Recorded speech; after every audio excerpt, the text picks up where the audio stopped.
Perkenalkan, nama saya Plasida Bonita Panturi, NIM 201041717163. Mata kuliah Manajemen Pemasaran 2, kelas A2 Manajemen. Di sini saya akan mempresentasikan mengenai pemasaran remaja, studi literatur tentang pemasaran barang dan jasa untuk remaja. Yang A. Sejarah pemasaran terhadap remaja. Segmen remaja dalam pemasaran relatif baru dibandingkan kategori demografi yang lainnya. Pemasaran menemukan atau menciptakan pasar remaja Amerika Serikat selama Perang Dunia Kedua. Dan setelah perang tersebut berakhir, ada dua hal yang menandai pembentukan pasar remaja di Amerika, yaitu Madison Avenue dan majalah Seventeen. Pemasaran pada remaja mengalami titik balik di akhir tahun 1980-an karena ada peristiwa besar, yaitu kesuksesan film Jaws tahun 1975 dan Star Wars tahun 1977. Pemasaran film tersebut tidak saja berhasil menjual tiket bioskop dalam jumlah besar, tapi juga berbagi produk bermerek bertemakan film-film tersebut, dari gambar tokoh utama hingga spray bertema film dan produk turunan kedua film tersebut sangat digemari oleh remaja. Sejak saat itu, pemasaran mengetahui bahwa tersedia pasar remaja yang cukup besar. Peristiwa kedua terjadi pada tahun 1978.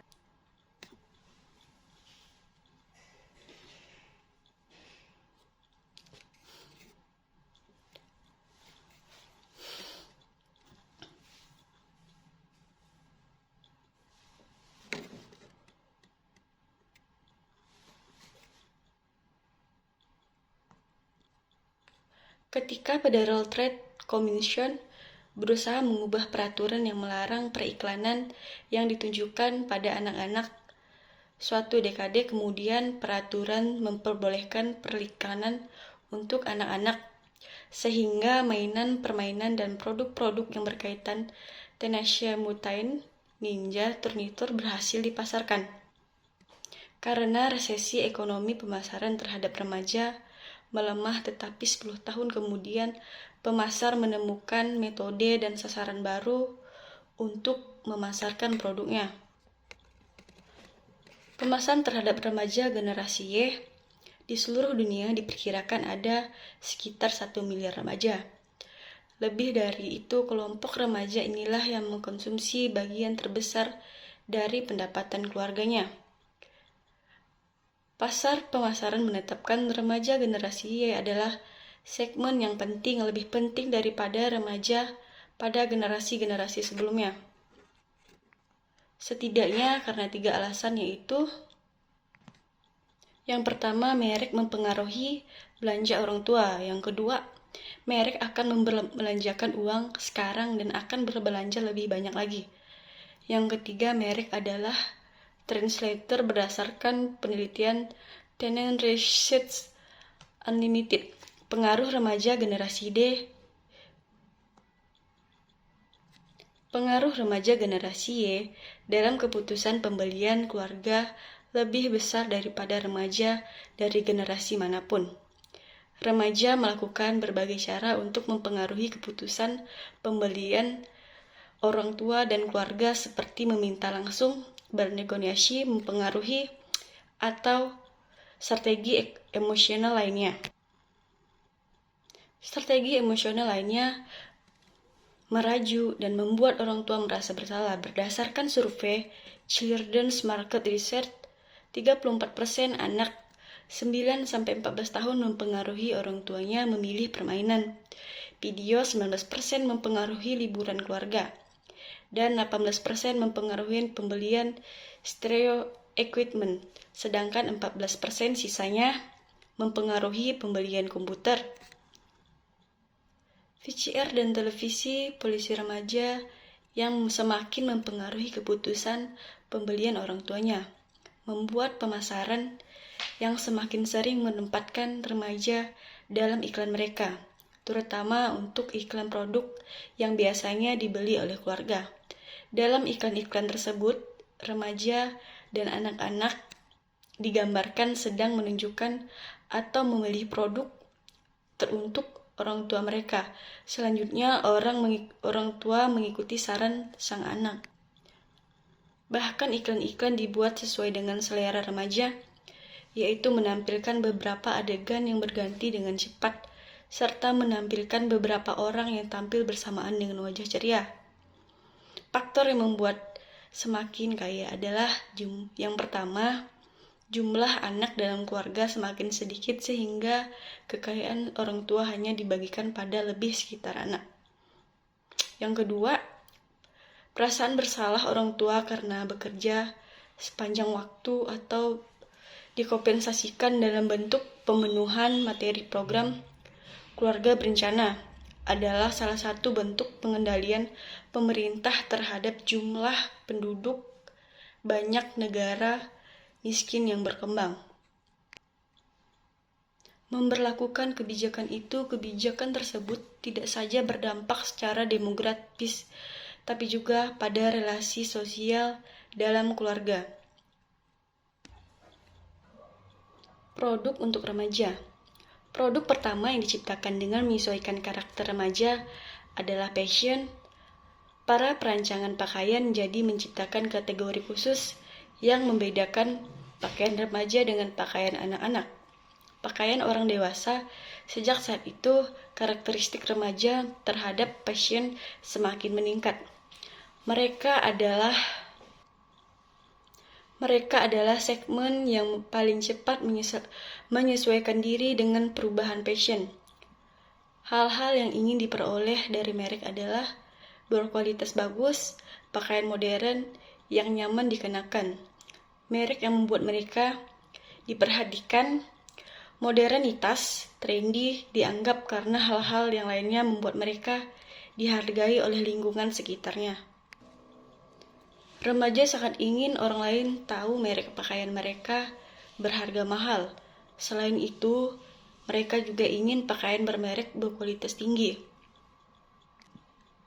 Jenis fashion yang disukai generasi Y berbeda dengan generasi X. Berdasarkan penelitian yang dilakukan oleh Laura Fortoles Diaz tahun 2003, merek favorit remaja adalah Old Navy, Tommy Hilfiger, American Eagle,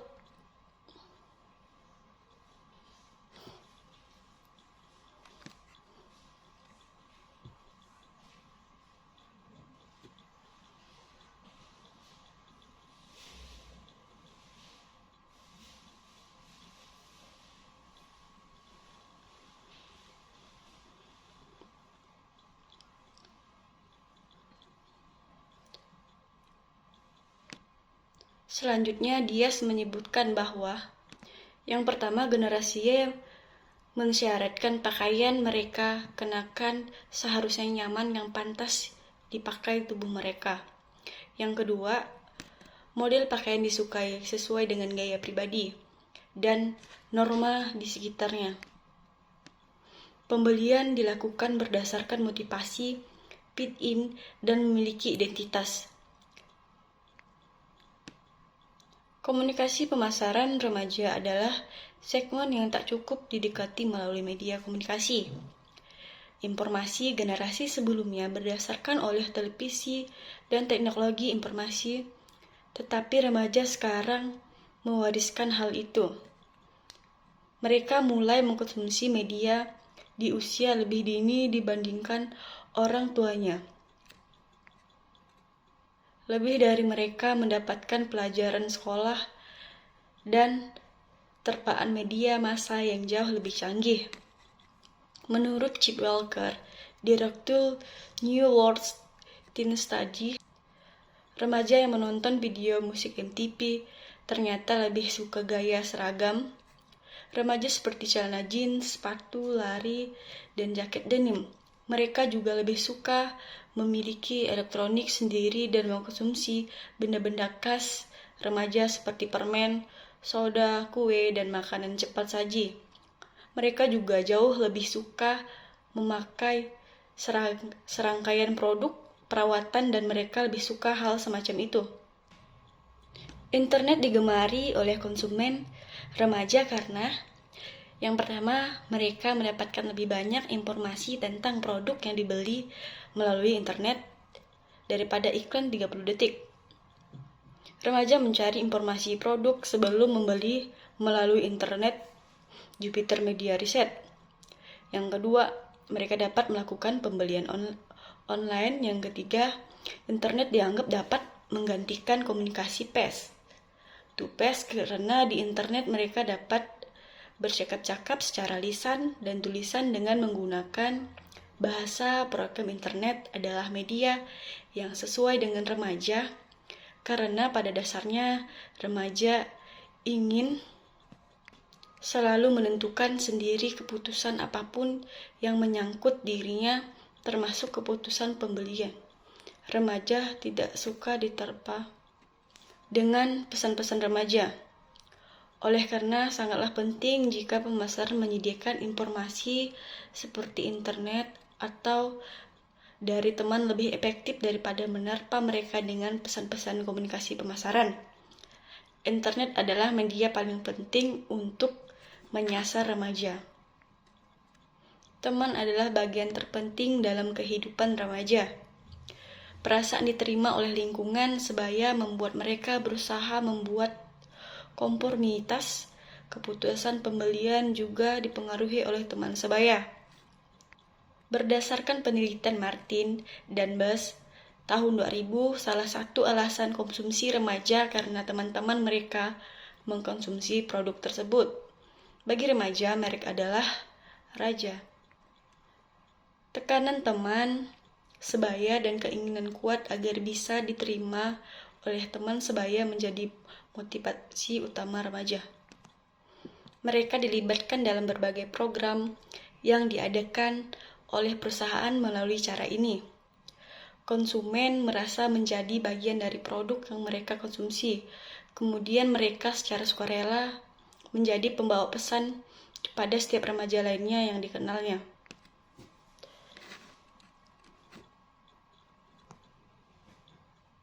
Majalah adalah media